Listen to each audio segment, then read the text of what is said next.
बिहार में इन दिनों शराबबंदी को लेकर बार बार सवाल खड़े हो रहे हैं। कोई समीक्षा की बात कर रहा है तो कानून में बड़े बदलाव की भी मांग हो रही है। लेकिन सरकार में शामिल बीजेपी के विधायक विनय बिहारी ने शराबबंदी को लेकर एक ऐसा बयान दे दिया जिसने खलबली मचा दी।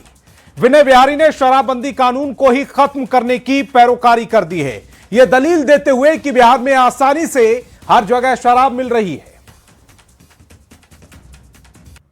तब नहीं आदमी हिलता ना मिली तो ना हिली। बिहार में शराबबंदी लागू हुए 10 साल हो गए, पर साल दर साल सवाल खड़े होते ही रहे और अब तो हर रोज इस पर बहस हो रही है। सीएम नीतीश के ड्रीम प्रोजेक्ट पर सहयोगी ही सवाल उठा रहे हैं। पहले आरएलएम विधायक माधव आनंद ने शराबबंदी कानून की समीक्षा की बात कही और अब तो बीजेपी विधायक विनय बिहारी ने उनसे भी एक कदम आगे निकल गए। उन्होंने शराबबंदी कानून को खत्म कर पहले की तरह खुलेआम शराब बेचने की पैरोकारी कर दी। बंद कर दिया जाए, नहीं तो जो पैसे पहले था उसे शराबबंदी खुल जाएगी तो ठीक रहेगी। मैं वही बोल रहा हूँ, बंदी का मतलब बंदी होना चाहिए, वैसा नहीं होना चाहिए कि उस बंदी का कोई प्रभाव नहीं है। नीतीश सरकार की सबसे बड़ी सहयोगी बीजेपी के विधायक ही शराबबंदी कानून की पोल पट्टी खुद ही खोल रहे हैं। खुलेआम कह रहे हैं कि शराब मिल रही है तो लोग हिल रहे हैं। शादी ब्याह या किसी भी पार्टी में शराबबंदी के बावजूद दारू आसानी से मिल जा रही है। अब ऐसे में सवाल है कि जिस राज्य में जमीन तो क्या आसमान से भी ड्रोन के जरिए नजर रखी जा रही है, नदियों में भी नाव से पेट्रोलिंग की जा रही है, फिर भी शराब कैसे पहुंच पा रही है? पूरा बिहार कह रहा है कि नीतीश कुमार की शराबबंदी फेल है, लेकिन पूरा बिहार ये भी जान रहा है कि शराबबंदी के बाद जो अवैध कारोबारी उभरे उन्होंने अपनी अरबों की कमाई नीतीश जी की सरकार बचाए रखने में लगाई है। इसलिए नीतीश जी इस जिद पर अड़े रहेंगे और वो कहते रहेंगे ना जी तो सफल है, क्योंकि अवैध कमाई उनके पार्टी के काम आई। लेकिन अफसोस की बात है कि शराब माफियाओं से गठजोड़ करके शराब माफियाओं का कहीं ना कहीं सत्ता का संरक्षण मिला हुआ है, जिसके कारण बिहार में शराबबंदी अभियान लगभग विफल हो गया है। पश्चिमी चंपारण के लौरिया से बीजेपी विधायक विनय बिहारी की शह पर विपक्ष को भी सरकार के खिलाफ बोलने का मौका मिल गया, लेकिन मंत्री अभी भी इस दावे पर टिके हुए हैं कि शराबबंदी मुख्यमंत्री नीतीश कुमार का ऐतिहासिक फैसला है और बिहार में इसका असर बदलाव के रूप में साफ दिख रहा है। नहीं, शराबबंदी को लेकर सरकार की नीति बिल्कुल स्पष्ट है। माननीय मुख्यमंत्री जी के नेतृत्व में जिस प्रकार से एक ऐतिहासिक कदम हुआ और बिहार में जो सामाजिक बदलाव आया है, उसका पूरा बिहार, पूरा देश और पूरा विश्व उसका साक्षी है। विनय बिहारी जी ने जो चिंता व्यक्त की है वह जमीनी स्तर की चुनौतियों की ओर संकेत करती। भाजपा का स्पष्ट मत है कि शराबबंदी जारी रहेगी और इसे और प्रभावी बनाने के लिए सरकार पूरी तरह प्रतिबद्ध है। एक ओर सरकार के मंत्री शराबबंदी कानून का बचाव कर रहे हैं तो दूसरी ओर सत्ताधारी दल के विधायक ही सवाल खड़े कर रहे हैं, कानून की समीक्षा की बात कह रहे हैं। ऐसे में सरकार के भीतर ही दो फाड़ की स्थिति बन गई है। ऐसे में देखना होगा कि सीएम नीतीश अपने सबसे बड़े फैसले को लेकर क्या रुख अपनाते हैं। शराबबंदी खत्म होगी या और भी ज्यादा सख्त होगी? बेतिया संवाददाता मुन्ना राज और पटना संवाददाता विनीता मिश्रा के साथ ब्यूरो रिपोर्ट, न्यूज़ 18। और यही इंपैक्ट समिट में कांग्रेस के शर्टलेस प्रदर्शन पर सियासत जारी है। प्रधानमंत्री नरेंद्र मोदी ने कांग्रेस पर बड़ा हमला बोला। प्रधानमंत्री ने दुनिया के सबसे बड़े एआई सम्मेलन का जिक्र करते हुए कहा कि कांग्रेस ने इसे अपनी गंदी राजनीति का अखाड़ा बना दिया। कांग्रेस तो पहले से ही नंगी है, फिर कपड़े उतारने की जरूरत क्यों पड़ी?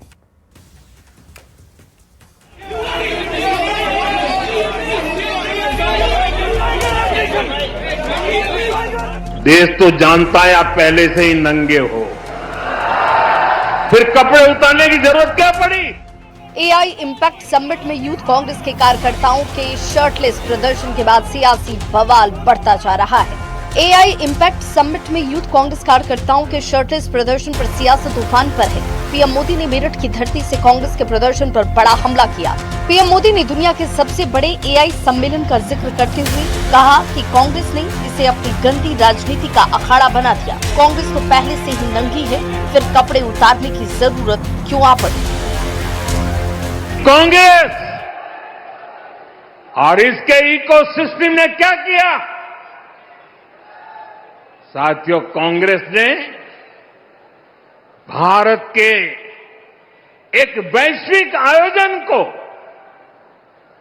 अपनी गंदी और नंगी राजनीति का अखाड़ा बना दिया।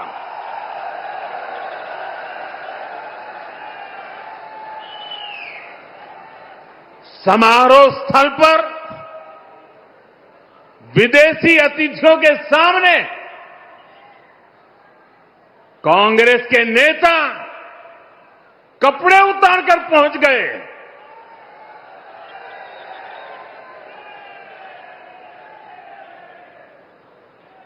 मैं कांग्रेस वालों को पूछता हूं,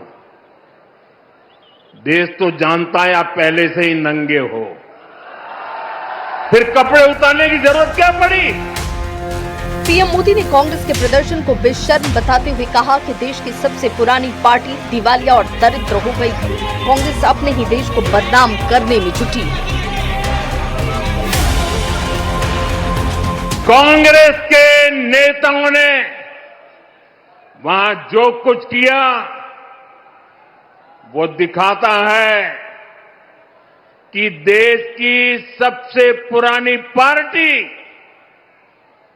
वैचारिक रूप से कितनी दिवालिया हो गई है, कितनी दरिद्र हो गई है। एआई इम्पैक्ट समिट में कांग्रेस कार्यकर्ताओं के प्रदर्शन के बाद पार्टी की जमकर फजीहत हो रही है। समिट में 100 से अधिक देशों के प्रतिनिधि और कई वैश्विक कंपनियों के प्रमुख मौजूद थे। ऐसे में कांग्रेस विरोध की टाइमिंग और तरीके को लेकर कांग्रेस पर सवाल खड़े हो रहे हैं। एआई इम्पैक्ट समिट में शर्टलेस प्रदर्शन पर पीएम मोदी ने कांग्रेस को धो डाला। Bureau report, news 18।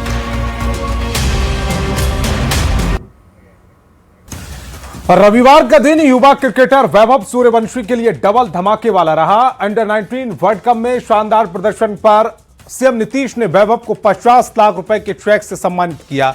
वहीं टाटा की ओर से वैभव सूर्यवंशी एक शानदार लग्जरी कार भी गिफ्ट में ले गए। एक ही दिन डबल उपहार और सम्मान से वैभव सूर्यवंशी का चेहरा खिल उठा।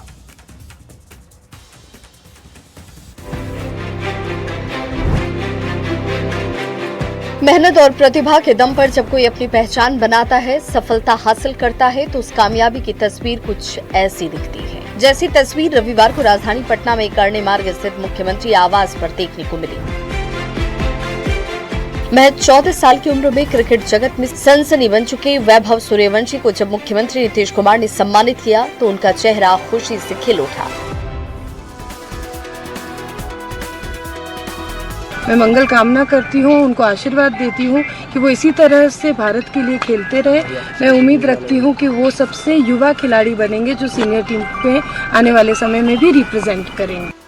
सीएम नीतीश ने वैभव सूर्यवंशी को 50 लाख रुपए का चेक सौंपा और अंग वस्त्र से सम्मानित भी किया। मूल रूप से समस्तीपुर के रहने वाले वैभव ने अंडर 19 क्रिकेट विश्व कप में भारतीय टीम को वर्ल्ड चैंपियन बनाने में बड़ी भूमिका निभाई है, जिससे बिहार का सीना चौड़ा हो गया। वर्ल्ड कप के फाइनल मुकाबले में महज 80 गेंदों में 175 रनों की रिकॉर्ड तोड़ पारी खेल वैभव ने वो कर दिखाया जिसकी कोई कल्पना भी नहीं कर सकता। वैभव के इसी करिश्माई पारी के लिए उन्हें 50 लाख रुपए का इनाम दिया गया है। वैभव सूर्यवंशी बिहार के नहीं बल्कि पूरे देश के क्रिकेट जगत के चमकते सितारे हैं। रविवार का दिन क्रिकेटर वैभव सूर्यवंशी के लिए डबल खुशियों वाला दिन रहा। सीएम हाउस से सम्मानित होने से पहले वैभव सूर्यवंशी को एक महंगी लग्जरी कार भी गिफ्ट में मिली। टाटा की तरफ से गिफ्ट के तौर पर कर्व कार वैभव सूर्यवंशी को उपहार में दी गई। टाटा के एक शोरूम में खुद वैभव अपने पिता के साथ ये सम्मान लेने पहुंचे। वैभव सूर्यवंशी अब बिहार के युवाओं के लिए एक मिसाल बन गए हैं। वैभव न सिर्फ बिहार बल्कि पूरे देश के क्रिकेट जगत का वो सितारा बन गए हैं जिनके जैसा हर कोई बनना चाहता है, और यही वजह है कि हर कोई वैभव के उज्जवल भविष्य की कामना कर रहा है ताकि वैभव का वैभव क्रिकेट जगत में लंबे समय तक बरकरार रहे और वो सूर्य की तरह चमकते रहे। पटना संवाददाता आनंद अमृतराज और विनीता मिश्रा के साथ ब्यूरो रिपोर्ट, न्यूज़ 18।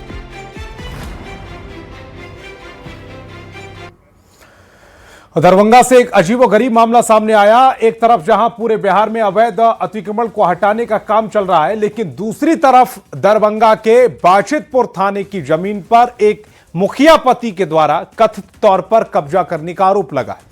हैरानी की बात यह है कि दूसरे की जमीन को अतिक्रमण मुक्त कराने वाली पुलिस पिछले 4 साल से अपने थाने की जमीन को कब्जा मुक्त नहीं करा पा रही है।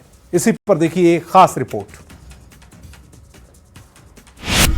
अजब बिहार की गजब कहानी। बेबस पुलिस, मुखिया पति की मनमानी। थाने की जमीन पर मुखिया पति का कब्जा। पुलिस भवन तैयार, उद्घाटन का इंतजार। पूरे बिहार को अतिक्रमण मुक्त कराने वाली पुलिस अपनी ही जमीन को मुक्त नहीं करा पा रही है। मामला दरभंगा जिले का है, जहां बाजितपुर थाना भवन और आवासीय परिसर बनाने के लिए सरकार ने जमीन अलॉट की थी। अब उसी जमीन को कब्जा मुक्त करने के लिए खुद पुलिस संचालाधिकारी को पत्र लिखकर गुहार लगा रहे हैं। आलम यह है कि 4 साल पहले बनकर तैयार हुआ यह भवन कथित रूप से अवैध कब्जे के कारण उद्घाटन को तरस रहा है। अतिक्रमित भूमि जो है उसका जमाबंदी किसी वहाँ के लोकल पर्सन के नाम से चल रहा है। उसको पहले हम लोग जमाबंदी को खारिज करेंगे और खारिज करके फिर अतिक्रमण बाद चला के उसको खाली करा देंगे। ये प्रोसेस में है और ये जल्द। पहले पूरे विवाद को समझ लीजिए। बाजितपुर थाना के नए भवन और आवासीय परिसर के निर्माण के लिए जमीन अलॉट हुई थी। गृह विभाग ने बाजितपुर मौजा में 0.57 एकड़ जमीन अलॉट किया था। पुलिस का आरोप है कि सरकारी जमीन स्थानीय मुखिया के पति मनीष मेहता ने अवैध कब्जा किया है, जिसकी वजह से पुलिस भवन के 4 दीवारी बनाने का काम अभी भी अधूरा पड़ा है। आलम यह है कि थाने का भवन बनकर तैयार है, लेकिन जमीनी विवाद के कारण 4 साल से थाने का उद्घाटन नहीं हुआ है, जिसकी वजह से कोई काम नहीं हो पा रहा है। एसडीएम ने भी माना है कि जमीन किसी व्यक्ति के नाम दर्ज है, जिसकी जांच करवाई जाएगी कि आखिर सरकारी जमीन उनके नाम पर कैसे दर्ज हो गई। थाना को अभी हाल फिलहाल में दिया गया है, सरकारी भूमि है, वो भी शायद सरकारी भूमि रही हो और कभी जमाबंदी हो गया, उसकी भी जांच की जाएगी कि वो कैसे हुआ है। हालांकि इस कथित जमीन कब्जे के आरोप को मुखिया पति मनीष कुमार मेहता बेबुनियाद बता रहे हैं। उनका कहना है कि अगर जांच में 1 इंच भी जमीन कब्जा पाया गया तो वो खुद इस जमीन को खाली कर देंगे। यहाँ कुछ लोकल पॉलिटिक्स है, तो हो सकता है कि उसके कारण से जो है थाना कोई हमको आपत्ति आज तक नहीं किया है, सीओ साहब की तरफ से या कोई जिला से कोई ऐसा कोई हमको नोटिस। यदि थाना का जमीन मेरे मकान में निकलेगा तो इसमें किसी का दबाव नहीं, अपने स्वतः हम तोड़ के उनको जो थाना को हम दे देंगे। आरोप प्रत्यारोप के बीच सवाल अब भी यही है कि अगर ये सरकारी जमीन है तो ये किसी व्यक्ति के नाम पर कैसे दर्ज हो गया। ऐसे में अब लोगों को इंतजार है कि दूसरी की जमीन पर अवैध कब्जा हटाने वाली पुलिस कथित रूप से अपनी जमीन पर कब्जे को कब हटा पाती है। दरभंगा से न्यूज़ 18 के लिए विपिन कुमार दास की रिपोर्ट। और बेतिया के वाल्मीकि नगर टाइगर रिजर्व में बाघों की गिनती की जा रही है। 1032 कैमरों की मदद से 900 वर्ग किलोमीटर में फैले जंगल में बाघों की गणना एक्सपर्ट की टीम कर रही है। बाघों की गिनती कैसे चल रही है, पूरी खबर इस रिपोर्ट में। तालाब किनारे सुस्ता रहे बाघ, जंगल में चहलकदमी कर रहे बाघ। यह तस्वीर है बेतिया के वाल्मीकि नगर टाइगर रिजर्व की। पेड़ों पर कैमरे बंधे हैं। कैमरों के सेंसर की जांच वन विभाग की टीम कर रही है। वन विभाग के कर्मी कैमरे के सामने ठीक उसी तरह की हरकत कर रहे हैं मानो बाघ उस कैमरे के सामने से गुजर रहा हो। बाघों की हर हरकत पर नजर रखी जा रही है। दरअसल वाल्मीकि टाइगर रिजर्व में बाघों की गणना चल रही है।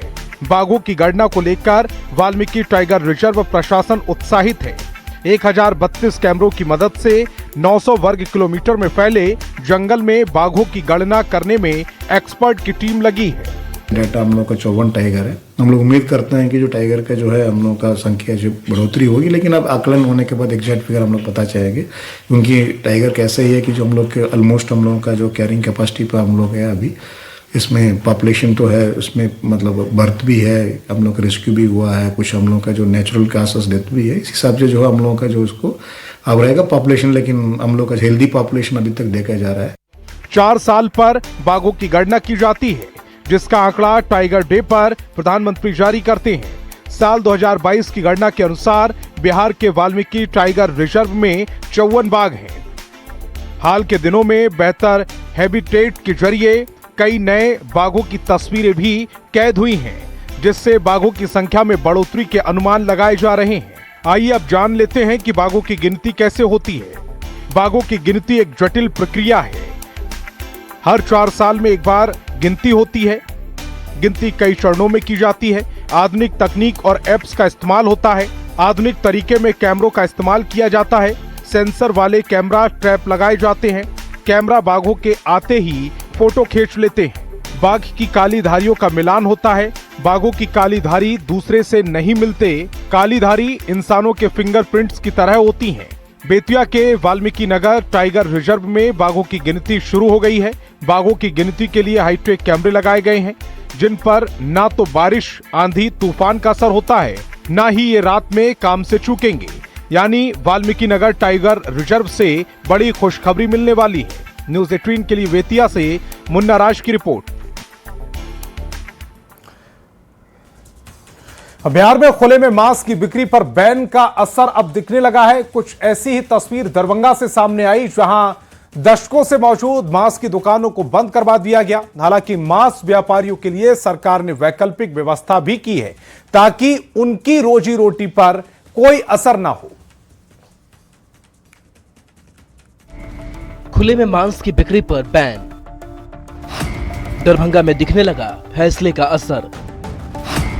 सड़क किनारे से हटाई गई दुकानें।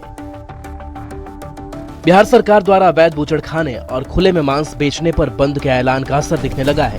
ये तस्वीर दरभंगा जिले की है, जहां दरभंगा टावर से दारू भट्टी चौक तक जाने वाले रास्ते में कई दुकानें थी, जहां खुले में मांस बेचा जा रहा था। लेकिन सरकारी आदेश के बाद प्रशासन ने यहां से सारी दुकानों को खाली करवा दिया। तो हमने सभी स्टेक होल्डर से वार्ता की, सबका मत लिया गया। उसके आलोक में एक मत बना कि इसको किसी दूसरे जगह शिफ्ट किया जाए, और सभी के सहमति से यह आज जो मेन रोड पे चल रहा था उसको आज बंद किया गया है और दूसरी जगह शिफ्ट किया गया है। हालांकि प्रशासन ने यहाँ के दुकानदारों के लिए मनहरण क्षेत्र में शेड बनाकर अस्थायी व्यवस्था की गई है। साथ ही लगभग 1 करोड़ 38 लाख की लागत से मीट मछली बेचने के लिए अस्थायी भवन का भी निर्माण कराया जा रहा है। जो जगह चिन्हित हुआ है उसमें नगर निगम के माध्यम से एक बनाया जाएगा एक बिल्डिंग, इसमें उनको अलॉट किया जाएगा। उसकी निविदा निकली है और हम समझते हैं कि अगले 3-4 महीने में हम लोग उसको कंप्लीट करके उनको अलॉट करेंगे। सरकार के इस फैसले का स्थानीय लोगों ने भी स्वागत किया है और सरकार को धन्यवाद दिया है। इस मुद्दे को प्रमुखता से उठाने वाले स्थानीय बीजेपी के युवा नेता अंकुर गुप्ता ने भी सरकार के प्रति आभार जताया। हमारे दरभंगा के साथ साथ पूरा बिहार आज उनको धन्यवाद दे रहा है कि पूरे बिहार में अवैध बूचड़खाने और खुले में मांस की बिक्री और बिना लाइसेंस अधिकृत जो मांस बेच रहे थे उन सबों को हटा दिया गया। आज हमारा दरभंगा एक जो रोड वर्षों से डेड पड़ा था, उस रोड पर लोगों का, सभी धर्म के लोगों का आवागमन शुरू हो गया। दरभंगा टावर से भट्टी चौक जाने वाले रास्ते से मांस की दुकानों को हटाने के बाद न सिर्फ यहाँ जाम की समस्या से लोगों को निजात मिलेगा, बल्कि यहाँ दूसरी दुकानें खुलने से लोगों को रोजगार भी मिलेगा। यही वजह है कि स्थानीय लोग भी यहाँ से दुकान हटाने जाने का खुलकर समर्थन कर रहे हैं। दरभंगा से न्यूज़ 18 के लिए विपिन कुमार दास की रिपोर्ट।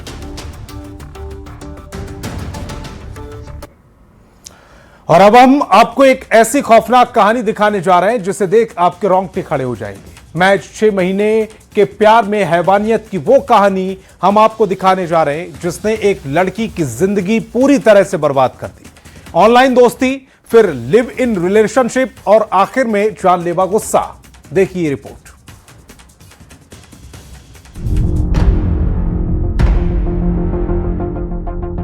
गुरुग्राम में हैवानियत की सारी हदें पार। ऐसी वारदात आपने पहले नहीं देखी होगी। लड़की के साथ बॉयफ्रेंड ने की हैवानियत। शक के चलते बॉयफ्रेंड ने फोड़ा सिर। सैनिटाइजर डालकर प्राइवेट पार्ट में लगाई आग। गुरुग्राम से रिश्तों और भरोसे को झकझोर देने वाला एक खौफनाक मामला सामने आया है, जिसे सुनकर आपके रोंगटे खड़े हो जाएंगे। एक लड़के ने झगड़ा होने पर अपनी लिव इन पार्टनर के साथ हैवानियत की सारी हदें पार कर दी।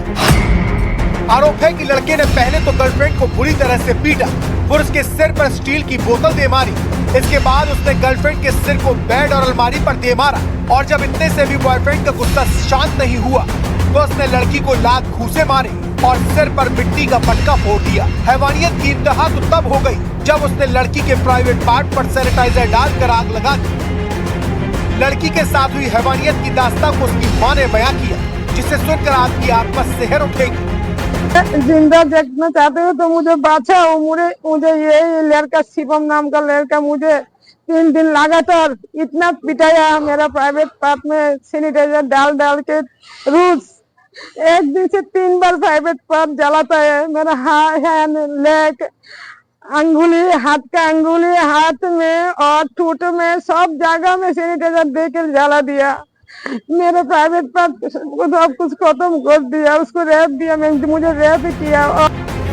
हैवानियत की वारदात 16 फरवरी की बताई जा रही है। जानकारी के मुताबिक आरोपी लड़के से लड़की की मुलाकात दिसंबर 2025 में ऑनलाइन ऐप पर हुई। इसके बाद उनकी मुलाकातें होने लगी और कुछ वक्त के बाद दोनों लिव इन रिलेशनशिप में रहने लगे। पीड़ित लड़की के मुताबिक इसी साल जनवरी से लड़के ने उसके साथ मारपीट शुरू कर दी और 16 फरवरी की रात लड़के ने हैवानियत की सारी हदें पार कर दी। हालत बिगड़ने पर 18 फरवरी को अपने बॉयफ्रेंड से छिपकर लड़की ने अपनी मां को मैसेज भेजा, जिसकी शिकायत पर पुलिस ने आरोपी को गिरफ्तार किया और लड़की को अस्पताल पहुंचाया। हैवानियत की शिकार लड़की की हालत गंभीर बताई जा रही है। पुलिस इस पूरे केस से जुड़े हर पहलू की जांच कर रही है। सवाल इस बात का भी कि जब दोनों आपसी सहमति से एक साथ जीवन बिता रहे थे तो फिर अचानक ऐसा क्या हुआ जो लड़के ने हैवानियत की सारी हदें पार कर दी।